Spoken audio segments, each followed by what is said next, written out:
അസ്സലാമു അലൈക്കും. എല്ലാ കൂട്ടുകാർക്കും പുതിയൊരു വീഡിയോയിലേക്ക് സ്വാഗതം. എന്തൊക്കെ എല്ലാവരും വിശേഷങ്ങളൊക്കെ സുഖമല്ലേ? അൽഹംദുലില്ലാ നമുക്കിവിടെ സുഖമായി പോണു. അപ്പോൾ ആസ്പത്രിയിലത്തെ ഒരു വീഡിയോ ആണ് കേട്ടോ. ഇന്നലെയും മിഞ്ഞാന്നൊന്നും എനിക്ക് വീഡിയോ ഇടാൻ പറ്റിയിട്ടില്ല. പല തിരക്കും കാര്യങ്ങളായിരുന്നു. മിഞ്ഞാന്ന് നമുക്ക് എന്താ വെച്ചാൽ നമ്മളെ കൂട്ടുകാരത്തിയുടെ മാപ്പിള മരിച്ചിട്ട് നമ്മൾ അങ്ങോട്ട് പോയിക്കായിരുന്നു. ഇന്നലെ എന്ന് പറഞ്ഞാൽ എൻ്റെ നാത്തൂന് വന്നിരുന്നു കേട്ടോ. ചെറിയ നാത്തൂൻ വന്നിരുന്നു. ഷാലൂന് നാത്തൂനെ കാണാൻ ഭയങ്കര പൂതിട്ടോ. കുറേ ദിവസമായിക്കൊണ്ട് വിളി തുടങ്ങിയിട്ട് അമ്മായി ഒന്ന് വായോ വായോ എന്ന് പറഞ്ഞിട്ട് ഇന്നലെ നാത്തൂനും കുട്ടിയും വന്നിരുന്നു. പിന്നെ ഓലൊക്കെ വന്നിട്ട് നമുക്ക് എഡിറ്റ് ചെയ്യാനും ഭയങ്കര ഒരു മടിയാണ്. പിന്നെ നമുക്ക് EMS 6ാം നിലയുടെ മുകളിലാണ് കേട്ടോ റൂം കിട്ടിയിരുന്നത്. അവിടെ നിന്ന് ഇങ്ങനെ താഴത്തേക്ക് നോക്കുമ്പോൾ നല്ല രസമാണ്. ഷാലൂന് നേരം പോണില്ലെങ്കിൽ ഞാൻ അവിടെ ഇങ്ങനെ കാണിച്ചു കൊടുക്കും. പിന്നെ അത് അവിടെ ഒറ്റ കാണിച്ചിട്ട് പേടിച്ചാനൊന്നുമില്ല കേട്ടോ. ഏത് സമയത്തും ചായയും കടിയൊക്കെ ഇങ്ങനെ വരും കേട്ടോ. രാവിലെ ഇതാ ചായയും കടിയും വരും. 8:20 കേട്ടോ ചായയും കടിയൊക്കെ വന്നിക്കണത്. അപ്പോൾ ഇവിടുന്ന് തന്നെ നമ്മൾ വാങ്ങി വെള്ളപ്പും പൂരിയൊക്കെ വാങ്ങി വെച്ചിട്ടുണ്ട്. പിന്നെ അതിൻ്റെ ഒപ്പം തന്നെ ഷാലൂന് ഗ്ലൂക്കോസ് കയറ്റി ഈ ഒരു നേരത്താണ് 5:30ക്ക് 2 ഇഞ്ചക്ഷൻ വെക്കും. പിന്നെ ഈ നേരത്താണ് ഓനക്ക് ഗ്ലൂക്കോസ് കയറ്റുക. അപ്പോൾ ഗ്ലൂക്കോസ് കയറുന്ന തന്നെ ഇല്ല കേട്ടോ. കൈ ഇളക്കിയിട്ടാണ് എന്ന് കരുതി. പിന്നെ കുറച്ച് നേരം പോലെ അത് അങ്ങനെ വെച്ചു കേട്ടോ. അപ്പം തന്നെ കയറ്റണ്ട, ആ ചായയൊക്കെ കുടിച്ചിട്ട് കയറ്റാറുന്നു. അപ്പോൾ ഷാലൂന് ഭയങ്കര ക്ഷീണമാണ്, ഒന്നും തിന്നാൻ തന്നെ വേണ്ട കേട്ടോ. അപ്പം ഞാൻ എന്ത് ചെയ്തു, എന്തേലുമൊക്കെ വയറ്റിൻ്റെ ഉള്ളിൽ കാക്കണ്ടേ വെച്ചിട്ട് ഊർമാമ്പഴം കൊടുത്തു. അതിൻ്റെ ശേഷം അതാ ഇത് മാറ്റി കുത്തിയിട്ടും ഗ്ലൂക്കോസ് കയറുന്നില്ല കേട്ടോ. കുട്ടി ആകെ ഇങ്ങോട്ട് ക്ഷീണിച്ചിട്ടാ എന്താണെന്നും അറിയില്ല. നരമ്പൊക്കെ ഇങ്ങോട്ടേ ദഹിക്കണ് കുത്തിയിട്ട് ഓൽക്കും വിഷമം കേട്ടോ. സിസ്റ്റർമാരൊക്കെ നല്ല സ്വഭാവമുള്ള ആൾക്കാരാണ്. അങ്ങനെ ഗ്ലൂക്കോസൊക്കെ കയറ്റിയതിൻ്റെ ശേഷം ഞാനിതാ ഓനത് അവിടെ അങ്ങനെ കുത്തി വെച്ചു. ഓനക്ക് ഞാൻ ഇവിടുന്ന് ചായ കൊടുക്കുകയാണ്. ഓനെ കണ്ണുമ്പോൾ തന്നെ നിങ്ങൾക്ക് മനസ്സിലാവണുണ്ടാവും കേട്ടോ. ആകെ കുഴങ്ങാണ്, ഇരിക്കാൻ വെജമ്മ ഞാൻ കടക്കട്ടെ, കടന്നിട്ട് തിന്നുകൊണ്ട് എന്നൊക്കെയാണ് പറയുന്നത്. അങ്ങനെ ഓനക്ക് ചായയും കടിയൊക്കെ കൊടുത്തതിൻ്റെ ശേഷം മോനും അവിടെ ഇരുന്ന് ചായ കുടിച്ചിട്ടുണ്ട്. ഞാനിതാ അവിടെ പൂരി തിന്നുന്നുണ്ട്. എന്നും ഒരേ കറിയേക്കാരട്ടോ, എന്നും അതെ ഈ ഒരു കടലക്കറിയും അതുപോലെ ഗ്രീൻ പീസിൻ്റെ കറിയേക്കാരം. ക്യാൻറ്റീനിൽ നിന്ന് വാങ്ങുമ്പോൾ നല്ല രസമാണ്, നല്ല ഭക്ഷണം കഴിക്കാരം. അതിൻ്റെ ശേഷം ഒരു 9 മണിക്ക് ബെഡ്ഷീറ്റൊക്കെ മാറ്റാൻ വരും കേട്ടോ. അപ്പം എനിക്കറിയില്ലല്ലോ, ഇതിന് നമ്മൾ വേറെ പൈസ കൊടുക്കണം. ദിവസേന മാറ്റുന്നുണ്ടെങ്കിലും അതിന് വേറെ ബില്ലാക്കണുണ്ട്. അപ്പോൾ ആദ്യം 2 ദിവസം ഇതുപോലെ ഫസ്റ്റത്തെ ദിവസം ഇങ്ങനെ മാറ്റി, രണ്ടാമത്തെ ദിവസം വന്നപ്പോൾ ഞാൻ മാറ്റിട്ടോ. എനിക്കിത് അറിയില്ലല്ലോ. അപ്പം പിന്നെ എനിക്ക് തോന്നി ഇതിനൊക്കെ പൈസ വേണ്ടി വരും, ഞമ്മക്കൊന്നും എന്നും ഇപ്പം ഇതൊന്നും മാറ്റൽ നടക്കൂല. പിന്നെ ഞാൻ 2-3 ദിവസത്തിന് ഇത് മാറ്റാനൊന്നും നിന്നില്ല കേട്ടോ. ഷാലു കിടക്കണത് അങ്ങനെ മാറ്റും, ഓനിക്കല്ലേ പനിയുള്ളൂ. അപ്പോൾ ഓൻ്റെത് ഒന്നരാടിട്ടൊന്നും ഇങ്ങനെ മാറ്റി കൊടുക്കും. പിന്നെ നമ്മൾ ബെഡ്ഷീറ്റും കാര്യങ്ങളൊക്കെ കൊടുന്നിട്ടുണ്ട്. നമ്മൾ കിടക്കാൻ നേരത്ത് അത് അതിൻ്റെ മേലെ കൂടെ ഒന്ന് അങ്ങോട്ട് വിരിച്ചും. പിന്നെ പായ ഇടുന്നിട്ടുണ്ട്, അത് നിലത്ത് വിരിച്ചങ്ങാണ്ട് മോന് നിലത്തും കിടക്കൂട്ടോ. മോനുൻ്റെ സ്കൂളൊക്കെ പോവാതിരിക്കുന്നതായിരുന്നു.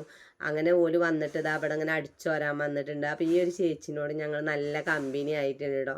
നല്ലൊരു ചേച്ചി, എനിക്ക് എന്താണെന്നാ അതിന് ഭയങ്കര ഇഷ്ടമായിട്ടോ. ഇത് കുറേ കാര്യങ്ങൾ പറയും വിഷമിക്കുകയൊക്കെ ചെയ്തു. നമ്മൾ ഒരാളോട് വിഷമങ്ങൾ പറയാൻ നമ്മളെ മനസ്സിലത്തെ കുറേ കാര്യങ്ങളാണ് പോവുമല്ലോ. അതിൻ്റെ ശേഷം ഒരു കുട്ടി വന്നിരുന്നു കേട്ടോ. ഇവിടെ ജോലിക്ക് കയറാനുള്ളതാണ്, അപ്പോൾ എക്സാമാണ് എന്ന് പറഞ്ഞുകൊണ്ട്. അപ്പോൾ ഇവിടെ വന്നിരുന്നാണ്ട് ഷാലുവിനോട് ഓരോ ചോദ്യങ്ങൾ ചോദിച്ചാണ്. ഇനി ഇതൊക്കെ എഴുതി ഉണ്ടാക്കിങ്ങാണ്ട് ഡോക്ടർ പിന്നെ ഷാലുവിനോട് ചിലപ്പം ചോദിച്ചു എന്നൊക്കെ പറഞ്ഞുങ്ങാണ്ട് ഇതാക്കി. അപ്പം അതിന് ഷാലുവിന് പേടിയായിട്ടോ. ഷാലുവിന് മോനുണ്ടായതുകൊണ്ട് കുറേ സമാധാനമുണ്ട്, കുറച്ച് നേരം ഇരുന്ന് വർത്താനം പറയാനും തല്ല് കൂടാനൊക്കെ. അതിൻ്റെ ശേഷം 10:30ക്കാണ് പിന്നെ ഡോക്ടർ വന്നത് കേട്ടോ. ഒന്ന് കുറച്ച് വൈകിയിട്ടുണ്ട്. ഷാലുവിൻ്റെ ഡോക്ടറാണിത് കേട്ടോ. ഈ പെൺ ഡോക്ടറും ഈ ആൺ ഡോക്ടറുമാണ് കേട്ടോ. അതിൽ മെയിനായിട്ട് നമ്മൾ ഷുക്കൂർ ഡോക്ടറാണ്. നല്ല ഡോക്ടറാണ്, നല്ല ടെസ്റ്റ് ചെയ്യുന്നുണ്ട്. അതുപോലെ തന്നെ നല്ല ചോദിച്ചറിയുന്നുണ്ട് എന്തൊക്കെ ഏതൊക്കെ അസ്വസ്ഥത ഉണ്ടോയെന്ന്. ഓനിക്കാണ് ഈ കയ്യും കാലും വേദന മാറണ തന്നെ ഇല്ല. ഇപ്പോഴത്തെ പനിക്ക് തന്നെ അങ്ങനെയാണല്ലോ. പിന്നെ ESR ആണെങ്കിൽ നല്ല കൂടുതലുണ്ടായിരുന്നു, നല്ല വേദനയും കാര്യങ്ങളൊക്കെയാണ്. അപ്പോൾ ഡോക്ടർ ഇങ്ങനെ പരിശോധിച്ചിട്ട് കാര്യങ്ങളൊക്കെ ഓനോട് പറഞ്ഞു കൊടുക്കുകയാണ്. എപ്പോഴും 3 വട്ടമായിട്ട് ഒരു ദിവസം ഡോക്ടർ വരും കേട്ടോ. പിന്നെ റൂം എടുക്കാനൊന്നും പൂതി ഉണ്ടായിരുന്നില്ല കേട്ടോ. ഞമ്മക്ക് എന്താ വെച്ചാൽ വാർഡ് കിടക്കാനായിരുന്നു പൂതി. എന്താ വെച്ചാൽ ഞമ്മക്ക് അന്നാന്ന് നയിച്ച് അന്നാന്ന് തിന്നുന്ന ആൾക്കാരാണ്. അപ്പോൾ വാർഡിൽ കടത്തിയാൽ ഈ ന്യൂമോണിയ ആയതുകൊണ്ട് ഇനി വേറെ എന്തെങ്കിലും വണ്ടി മേലും വരി വെച്ചിട്ട് നമ്മൾ റൂം എടുത്തതാണ് കേട്ടോ. പേടിച്ചിട്ട് റൂം എടുത്തതാണ്. എന്തായാലും വേണ്ടില്ല, ഉമ്മാനെ ഇവിടെ തുണക്കും കൊടുന്നേച്ചു. എനിക്ക് ഉമ്മ വേണം, ഉമ്മ വരാതെ പറ്റൂല. അപ്പം പിന്നെ എനിക്കൊരു തുണ വേണമല്ലോ. ബാബുവിന് പണിക്ക് പോവാമല്ലോ. നമ്മളെല്ലാവരും പാടെ ആസ്പത്രിയിൽ നിന്നാൽ ശരിയാവില്ല. പിന്നെ ഇതാ ഉച്ചക്കുള്ള ഭക്ഷണം കേട്ടോ, എന്നും അതുപോലെ തന്നെ ഒരു മീൻ കറിയും പിന്നെ ഒരു സാമ്പാറും പിന്നെ ഒരു കഷ്ണം മീനുണ്ടല്ലോ റബ്ബേ, 45 ഉറുപ്പ്യാണ് മക്കളെ. ആ ഒരു കഷ്ണം മീൻ വാങ്ങിങ്ങാണ്ട് ഞങ്ങൾ 4 ആളും മുറിച്ചുങ്ങാണ്ട് എടുക്കുകയാണ് കേട്ടോ ചെയ്യുക. ഷാലൂനാണെങ്കിൽ ഇതൊക്കെ മാറി വെക്കുമ്പോൾ ഭയങ്കര ഒരു ആക്രയാണ് കേട്ടോ, ഭയങ്കര ആക്രാച്ചാലും പോരാ. ഇതിൻ്റെ ശേഷം പിന്നെ ബാബു എന്തായാലും വരുമ്പോൾ മീൻ പൊരിച്ചു കൊണ്ടുവരും. നമ്മളെ പെരയിലാവുമ്പോൾ നമുക്ക് ഇതിനൊരു വില ഉണ്ടാവില്ല. കുടിയിൽ നിന്ന് കുറച്ച് ദിവസം അങ്ങോട്ട് മാറിയിട്ടുണ്ടല്ലോ, നമ്മൾ വന്നങ്ങാണ്ട് ചോറൊക്കെ അങ്ങോട്ട് തിന്നുമ്പോൾ എന്തോ ഒരു രസീകാരം. അപ്പോൾ ഷാലൂന് ഇന്ന് വാരി തിന്നാൻ ഭയങ്കര ഒരു പൂതി കേട്ടോ, എന്നും വാരി കൊടുക്കലാണ്. ആസ്പത്രിയിൽ വന്നിട്ട് ഈ 5 ദിവസവും ചോറ് വാരി തിന്നിട്ടില്ല. 6ാമത്തെ ദിവസമായിട്ട് ഇന്ന് ഞാൻ വാരി തിന്നുകൊണ്ടെന്ന് പറഞ്ഞിരിക്കണ ഒരു ദിവസം. ഇപ്പം എനിക്ക് അസുഖമൊന്നുമില്ല, ഇനി കുടിയേക്ക് പോവുക, കുടിയേക്ക് പോയിട്ട് വേണം എനിക്ക് ആ പുളിഞ്ചാറും ചോറൊക്കെ തിന്നാനെന്നൊക്കെ ഏട്ടാ പറയണത്. അങ്ങനെ പള്ളറച്ച് ചോറ് ഇന്നത്തെ ദിവസം തിന്നിട്ടുണ്ട്. പിന്നെ അത് ആ മോനും അവിടെ തിന്നുന്നുണ്ട്.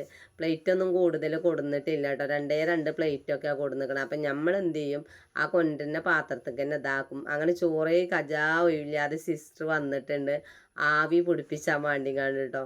ആവിയൊക്കെ നല്ലോണം പിടിപ്പിച്ചാണെന്ന് പറഞ്ഞ് സിസ്റ്റർ പോകും. സിസ്റ്റർമാരോടൊക്കെ നല്ല തമാശ പറയട്ടോ, ഓലും ഇങ്ങോട്ട് നല്ല തമാശ പറയും. പിന്നെ പോരിന ദിവസത്തിൽ ഇതാണ് കേട്ടത്. പോരിന് അന്ന് രാവിലെ കുട്ടിക്ക് ഗ്ലൂക്കോസ് കയറ്റുമ്പോൾ കയറിന് തന്നെ ഇല്ല കേട്ടോ. ഒരു സിസ്റ്റർ വന്ന് ഒരുപാട് കുത്തിട്ടോ, കണ്ണിന്ന് ഇങ്ങനെ വെള്ളം പൊട്ടുന്നുണ്ട്, പാവം തോന്നും. അപ്പോൾ അത് വെച്ചാഞ്ഞിട്ട് വേറൊരു സിസ്റ്റർ വന്നിട്ട് പിന്നെ അത് പിന്നെ മാറ്റി കുത്തി. അപ്പോഴും ഞാൻ അതിനോട് ഇങ്ങനെ ചോദിച്ചത് ഇളകിയിട്ടാണോ ഇങ്ങനെ, നേരം വെളുക്കോളം ഈ പറഞ്ഞ മാതിരി കയ്യമ്മ അങ്ങനെ കയ്യ് വെച്ച് കിടക്കാണ്, ഇങ്ങനെ ഇളകിയിട്ടാണോ? അത് ഇളകിയിട്ടൊന്നുമില്ല. കാരണം അന്ന് മുതലും ഗ്ലൂക്കോസ് ഇങ്ങനെ കയറിങ്ങാണ്ടിരിക്കുക, അല്ലാതെ ഗുളികയും കാര്യങ്ങളൊന്നും ഇല്ലല്ലോ. എങ്ങനെ ആയാലും പോലെ 2 ആളും വന്ന് പിടിച്ചമർത്തി ഉണ്ടാക്കി ഈ കയ്യമ്മൊക്കെ കുത്തി വെച്ചിട്ടുണ്ട്. എങ്ങനെ ആയാലും ഈ ഒരു ബോട്ടിൽ പാടെ കയറ്റിയാൽ അണ്ട് ഊരിയിടും ചെയ്യാന്ന് പറഞ്ഞിട്ടുണ്ട് കേട്ടോ. എങ്ങനെയും നമുക്ക് ഒന്നും പാടെ ഇതിമ്മ നോക്കാന്ന് പറഞ്ഞാൽ ഓനക്ക് ഭയങ്കര വേദന കേട്ടോ. കുറേയൊക്കെ വേദന സഹിച്ചുന്ന ആളാണ്. എങ്ങനെ ആയാലും മണ്ടിൽ ഇങ്ങനത്തെ ഒന്നൊരു ഗതി വരാതിരിക്കട്ടെ. നമുക്കൊക്കെ ഈ നിസാര കാര്യം തന്നെ ഇത്ര വിഷമം, കാരണം അഡ്മിറ്റും കാര്യങ്ങളൊന്നും പ്രസവം കഴിഞ്ഞിട്ട് ഇതുവരെ ആയിട്ടില്ല കേട്ടോ. അതുകൊണ്ടാണ് ഒന്നാമത്. പിന്നെ അതാ വൈകിട്ട് ഒരു 5:30 മണിക്കാണ്ട് ഉഴുന്ന് വടിയും മൈക്കിൽ അച്ചാറും കൊടുന്നിരുന്നു. അപ്പം അതിന് തല്ല് കൂടാണ് കേട്ടോ. ഷാലൂനാണെങ്കിൽ എങ്ങനെ തിന്നിട്ടും കൂടെ മതിയാവണില്ല. അപ്പം എന്താ കാട്ടണത്, അതിങ്ങനെ ഇതാക്കുകയാണ് കേട്ടോ. 2 ആളും അങ്ങോട്ടും ഇങ്ങോട്ടും തല്ലുകൂടി തിന്നാണ്. പിന്നെ അത് വേറൊരു ഡോക്ടർ വന്നിരുന്നു, ഒരു മുസ്ലിം ഡോക്ടർ കേട്ടോ. ഇത് രാത്രിയിൽ വരുന്ന ഒരു ഡോക്ടറാണ്. ഇത് വന്നുങ്ങാണ്ട് എന്താണ് പരിശോധിച്ച് കാര്യങ്ങളൊക്കെ അവനോട് പറഞ്ഞു കൊടുക്കാണ്ട് നല്ല വിശക്കണേനും നല്ല തിന്നണം, ആ പോയ തടിയൊക്കെ ഒന്ന് ഉഷാറാവണം. അല്ലെങ്കിൽ തന്നെ നമ്മളെ ഷാലുവിൻ്റെ കണ്ണിങ്ങോട്ട് നീരൂല, ഒരു ഉഷാറേ തോന്നൂല കേട്ടോ. അപ്പോൾ അസുഖം അങ്ങോട്ട് ഉണ്ടായി നോക്കുമ്പോൾ പറയും വേണ്ട, ഈ ന്യൂമോണിയ എന്ന് പറയുന്നതേ ഭയങ്കര പേടിയാണ്. ആദ്യം ഈ ന്യൂമോണിയ എന്നൊന്നും വലിയൊരു പേടി എനിക്ക് തോന്നിയിരുന്നില്ല. ഇപ്പം നമ്മളെ അവസ്ഥയിൽ വന്ന് ഡോക്ടറുകൾ എല്ലാ കാര്യങ്ങളും പറഞ്ഞു തന്നപ്പോഴാണ് ഇതിൻ്റെ ഗൗരവം മനസ്സിലായത് കേട്ടോ. ഇവിടെ ഐസ്യു ഇല്ല, കുട്ടിക്ക് നെഞ്ഞുവേദനയാണ്, പെട്ടെന്ന് എന്തെങ്കിലും ആയിട്ടുണ്ടെങ്കിൽ ഐസ്യുക്ക് മാറ്റേണ്ടി വരും, അതാണ് നിങ്ങളിവിടുന്ന് മാറ്റണെന്നൊക്കെ പറഞ്ഞപ്പോൾ എൻ്റെ ജീവിതം അപ്പം തന്നെ കഴിഞ്ഞുകൊണു മക്കളെ. ആലോചിച്ചാൽ വെച്ചിട്ട് അങ്ങനത്തെ ഒന്നും അവസ്ഥ വരാതിരിക്കുക. ഈ ഒരു അവസ്ഥയിലൊക്കെ ആണെങ്കിലോ പനിയുടെ ഒരു സീസണാണ്, മഴ. ഈ മഴ ഇങ്ങനെ പെയ്തിരിക്കുമ്പോൾ തന്നെ നമുക്ക് ഭയങ്കര പേടിയല്ല. അങ്ങനെ ആങ്ങളി നാത്തൂമാരൊക്കെ ഓനെ കാണാൻ വന്നിരുന്നു. ഒരു പോയതിൻ്റെ ശേഷം ഞങ്ങളെല്ലാവരും നിസ്കരിച്ചാൽ ഒരുക്കത്തിലാണ്ട്. അബൻ്റെ നിസ്കാരമൊക്കെ കഴിഞ്ഞ് ഇവിടെ ഇരിത്തിയാലും നമുക്ക് പിന്നെ അവിടെ ഇങ്ങനെ ഇതാക്കാലോചിച്ചിട്ട് നമ്മൾ പിന്നെ ഇവിടെ കിടക്കണ നേരത്തെ എന്തോട്ട് ഇവിടെ ഒന്നും ഇങ്ങോട്ട് തുടച്ചിങ്ങാണ്ട് ഇവിടെ കിടക്കലാണ് കേട്ടോ. അതിൻ്റെ ശേഷം പിറ്റന്നാത്തൊരു വീഡിയോ ഉണ്ട്, ഡിസ്ചാർജ് ആവണ അന്നത്തെ ഒരു വീഡിയോ ആണ്. ഇതുപോലെ കട്ട് ഇതൊക്കെ ഓർഡർ ചെയ്തിരുന്നു കേട്ടോ. അപ്പോൾ ഇങ്ങോട്ടാണ് വന്നിരുന്നത്. അപ്പോൾ ആസ്പത്രിക്ക് ബാബു കൊടുന്ന് തന്നതാണ്, ഒരു കൊണ്ടുപോകാൻ മറന്നു. അപ്പോൾ അതുകൊണ്ട് ഇവിടെ ഇരുന്ന് കളിച്ചാണ് കേട്ടോ. ഇപ്പം ഇന്ന് അൽഹംദുലില്ലാ റാഹത്താണ്, ഒരു കുഴപ്പമില്ല. ഇനി ഇങ്ങനത്തെ അസുഖങ്ങളൊന്നും തരാതിരിക്കട്ടെ ആർക്കും. ഇതൊക്കെ വീഡിയോ എടുത്ത് വെച്ചു എന്നല്ല, നമ്മൾ അപ്ലോഡ് ചെയ്യണ അസുഖമൊക്കെ മാറി ഇപ്പോൾ സ്കൂൾക്ക് പോക്കുണ്ട് കേട്ടോ. സ്കൂൾക്ക് പോകുമ്പോൾ മാസ്കൊക്കെ ഇട്ടിട്ടാണ് പോക്കില്ലത്. അപ്പം ഞങ്ങൾ കടന്നിരുന്ന റൂമൊന്ന് വീഡിയോ എടുത്തിട്ടുണ്ട് കേട്ടോ. വരുന്ന ആൾക്കാരെന്നെ ചോദിച്ചു, ടി വി ഒക്കെ ഉള്ള റൂമാണ്, നമുക്ക് കിട്ടിയ റൂമല്ലേ തരുള്ളൂ. അപ്പോൾ ഈ റൂമിൽ ഇതാ TV ഉണ്ട്, അതുപോലെ തന്നെ AC ഉണ്ട്. ഇത് ഓണാക്കി കഴിഞ്ഞിട്ടുണ്ടെങ്കിൽ 5000 ഉറുപ്പ്യായിട്ടേ തോന്നുന്നു ഈ റൂമിന്. ഒന്നുമില്ലാതെ തന്നെ നമ്മൾ 1920 ഉറുപ്പ്യ ഒരു ദിവസത്തെ വാടകയാണ് ഈ റൂമിന്. അതിൻ്റെ പുറത്താണ് നമ്മൾ ഈ ബെഡ്ഷീറ്റും കാര്യങ്ങളും ദിവസേന മാറ്റുണ്ടെങ്കിൽ. അങ്ങനെ ഞങ്ങൾ ഡിസ്ചാർജ് ചെയ്തിട്ട് രാത്രി 8:30 മണിക്കാട്ടോ ഇവിടുന്ന് പോണത്. അപ്പം ഞാനും ഉമ്മയും അതുപോലെ തന്നെ മോനും പാടെ ഈ ഓട്ടോറിക്ഷയിൽ ഇങ്ങോട്ട് പോവുകയാണ്. ബാബു വണ്ടിമ്മയും വരികയാണ്. അങ്ങനെ നമ്മൾ പെരയിലെത്താനായിട്ടുണ്ട്. ഇനി പെരയിലെത്തിയാലല്ല കോലം നിങ്ങൾക്ക് കാണിച്ചു തരാം കേട്ടോ. കാരണം ഒന്നും ചിജ്ജാൻ ബാബുവിന് ഇവിടെ നേരമില്ല. കാരണം എന്താ വെച്ചാൽ ഇപ്പം ആസ്പത്രിയിൽ ഇളയച്ചൻ്റെ കുട്ടി ആസ്പത്രിയിൽ ഒരു ആസ്പത്രിയുടെ ഒരു തിരക്കായിരുന്നു. ഇപ്പം അൽഹംദുലില്ലാ എല്ലാവരും പെരയിലെത്തിയിട്ടുണ്ട്. എല്ലാവർക്കും റാഹത്തായിട്ടുണ്ട്. ഇപ്പാക്കാണ് ഇപ്പോഴും ചെറുതായിട്ട് ശ്വാസം മുട്ടുന്നുണ്ട്. നമ്മൾ വീഡിയോ കാണുന്ന എല്ലാവരും ഉപ്പാടെ ശ്വാസം മുട്ടൊക്കെ മാറാൻ വേണ്ടി ദുആ ചെയ്യട്ടോ. അങ്ങനെ പെരേക്ക് എത്തി വണ്ടിക്കാരൻ പോയി ഔത്തുക്കാണ് കയറിയപ്പോൾ കണ്ടില്ല ഞങ്ങള്.